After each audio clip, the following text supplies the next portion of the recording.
He gave us the bounce, the pocket, the future of sound. For decades, Timbaland was a god behind the boards.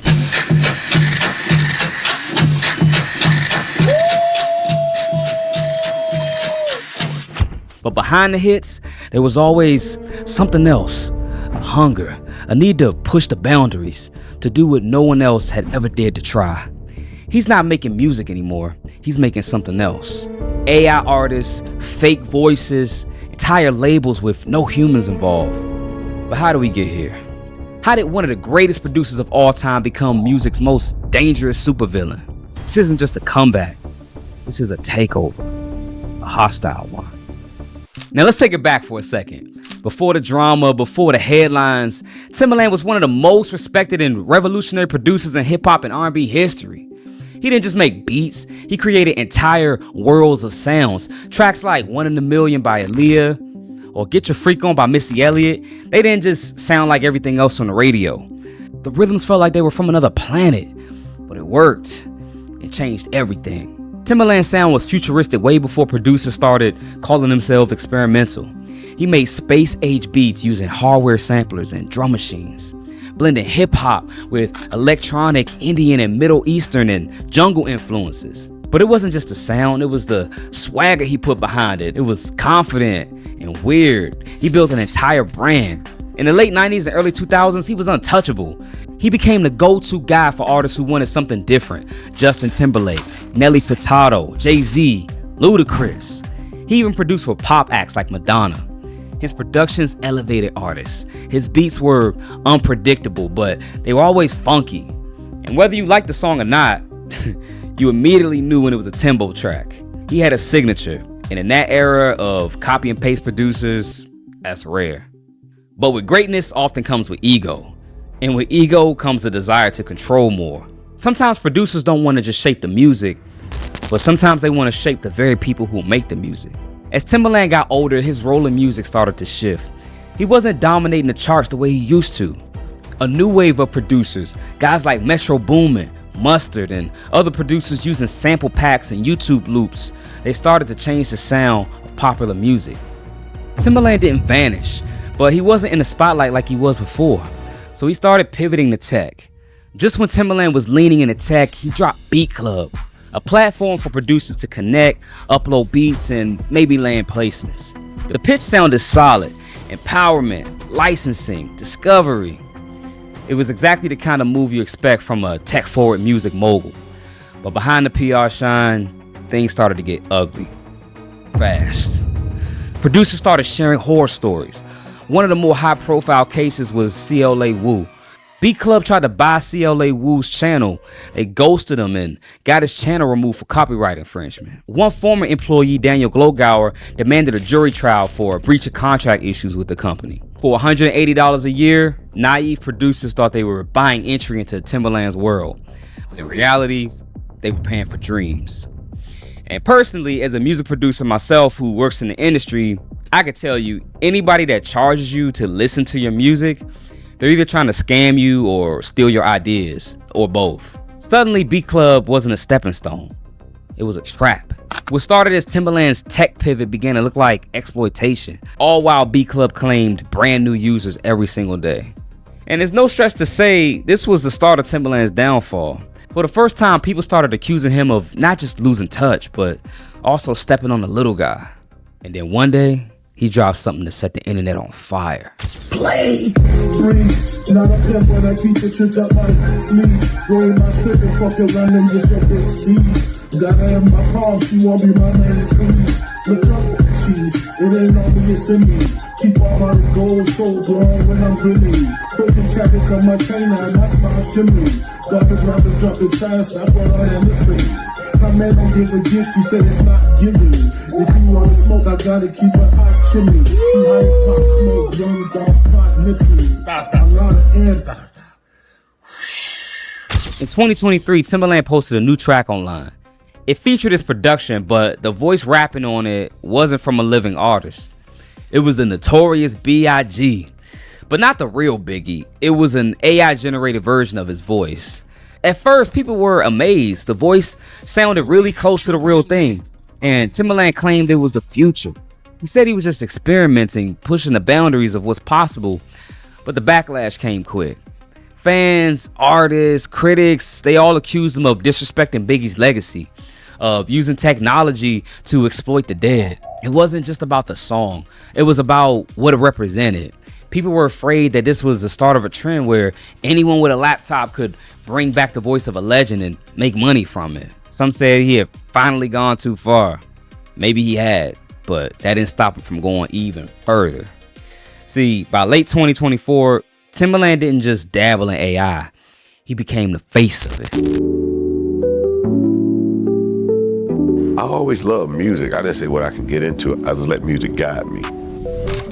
He signed on as a strategic advisor to Suno AI, the fast-growing and controversial music generation startup backed by $500 million. Timbaland said by combining forces with Suno, we have a unique opportunity to make AI work for the artist community.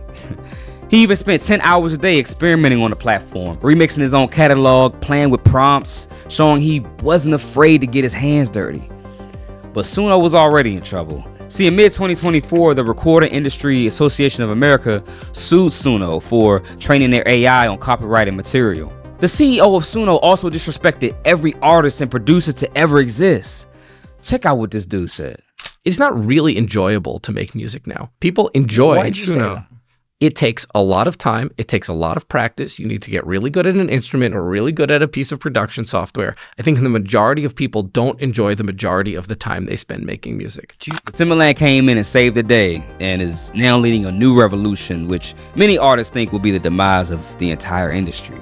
So here he is, a hip hop legend, now the Billboard face of Suno, loved by tech bros, hated by traditionalists. But he's doubled down. He's trolling the naysayers. And now he just did something absolutely terrifying.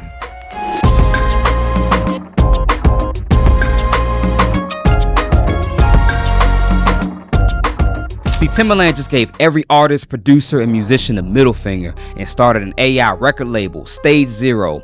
And he signed his first AI artist, TaTa. Timbaland called her the beginning of a new era. He said this was the future of the music industry. He wasn't just producing beats anymore, he was producing entire artists. To him, it was the next logical step, a way to get ahead of the curve. But to a lot of people, it felt like the final straw. The idea of replacing real human artists with code, it just feels dystopian. And once again, Timbaland didn't seem to care. He leaned into it, embraced it, promoted it. You see, this isn't about music anymore. It's about control. Being able to control everything, the sound, the style, the voice, personality. In a way, he was no longer just a producer. He was a creator in the most godlike sense. The question is, where does this leave people like me? People who make music. And a bigger question is, where does this leave all of us who just like listening to music and enjoying music? Will we be satisfied listening to fully computer-generated music from a computer-generated artist? And an even scarier question is, will we even notice the difference? Maybe he doesn't see a problem with using AI to extend the voices of legends. Maybe he's just doing what he's always done, innovating, experimenting, going where no one else is willing to go. Or maybe he just wants to feel powerful again. In the end, we have to decide what kind of story this is because it affects all of us. Is it a redemption arc, a cautionary tale, or the beginning of something much bigger and scarier? All right, guys, so let's take a deeper look at this together because this is absolutely insane. So this is an article from Hot 97. He shared how he uploaded unfinished song demos and was immediately captivated by the AI generated voice. It came to a point where I'm like, yo, this voice is amazing. Damn all the real artists out there who can actually come in and sing the song for real. You know, I played around with AI too, and AI, it is pretty dope and it can be really fun, especially to get ideas and stuff like that. But to just completely replace an artist or replace your role as the music producer with the AI 100% is, that's pretty wild, man. It's pretty wild. So if you guys haven't seen her yet, this is TaTa in all her greatness. So here's his post right here. Timbaland announces new AI entertainment company reveals TaTa's first artist.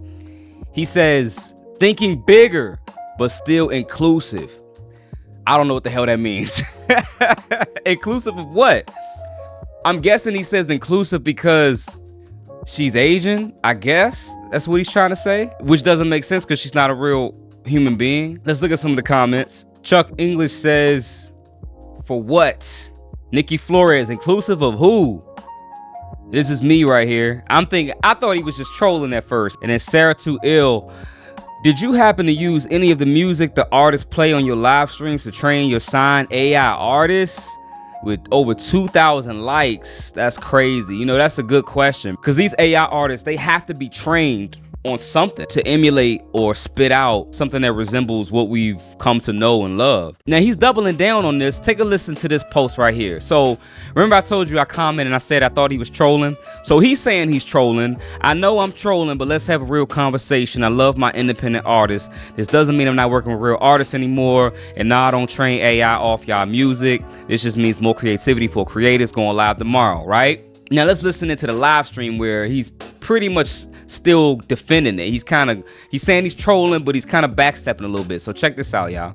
So I watched a little bit of this live stream. I want to play this guy's response because this dude cooks Timbaland right here. Check this out. What I view this as right now is a betrayal to artists everywhere, bro. What you're doing is you're backdooring us. You got into a position of power, and instead of choosing to unionize and fight against this AI, what I think you're doing is you're doing something that's, in a sense, demonic, bro. And I know it sounds like I'm exaggerating, but it feels demonic. It feels like that because, not to get religious or anything like that, but when you talk about artistry and creators, this stuff don't come from us. You know what I mean? Like we practice music and we have lived experiences and we express ourselves, but some of these songs that we all know and love, you know, these came from somewhere. They had to come from some higher power. Even if you're not a Christian or don't believe in God, I'm sure you believe in some kind of power, entity, spirituality, mother nature, some kind of force. When you remove that and replace it with a computer, you're playing with the supernatural in some sort of sense. Like you're playing God, basically.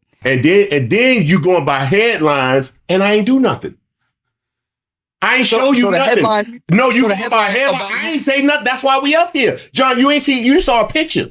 Correct? You ain't hear no music. You ain't hear me play nothing. You ain't hear me. You don't even know what I'm. So he's claiming right here that it's just a headline, and he's trying to say, oh, you know, I'm just putting it out there. I'm just trying to start a conversation. But he's clearly working on some stuff. He's clearly the front man of Suno right now, and he's really leading that way. He's pushing Suno. He's a spokesperson. He's really pushing it. So he's heavily involved, and he's not fully showing his hand, but he's trying to play this off like, oh, it's just a headline. I'm just trying to start the conversation. But you know, he's working on some shit in the background. But I'm saying, but you can't just judge me because I'm not gonna just use a machine just for what it has in it. I'm just using it like this keyboard sampler. I'm telling it what I'm still working. The cause and effect of this is nuclear. It's Oppenheimer shit, bro. Like what I'm looking at you as is Oppenheimer. Oppenheimer didn't even know what the fuck he was doing. He was just having he just did some dumb shit and fucking ruined the world. He unleashed something that ruined the world. I was gonna get to that point. I gotta talk on that because this is the danger here. Timbo's not really the villain here, but it's the record labels, it's the major people at the top that's gonna take this and run with it. You think the small man or the independent artist already has a hard time? We've already dealing with not getting paid, people stealing our songs, putting songs out that we didn't approve of. I had a placement last year that I'm still waiting to get paid for. You think all these issues that we're having now, wait till the major record labels start doing this. There'll never be a record deal signed again unless you're already a huge artist with a huge brand and a huge following. I mean, I might be a little bit inflammatory, but I think the music industry is pretty much over. I think it's over because once the people at the top, the record labels get a hold of this, I mean, there's no turning back. That's the thing. He's unleashing or he's leading the way of something that's really going to destroy an already broken industry. If you're not a music creator, this affects you too, because as a listener, you know, what does this mean to you? Is this a slap in the face to you? Is this all it takes to get people's money and get people's attention? Are you guys down with this? Let me know in the comments, man. We got to talk about this one. Till next time. Peace.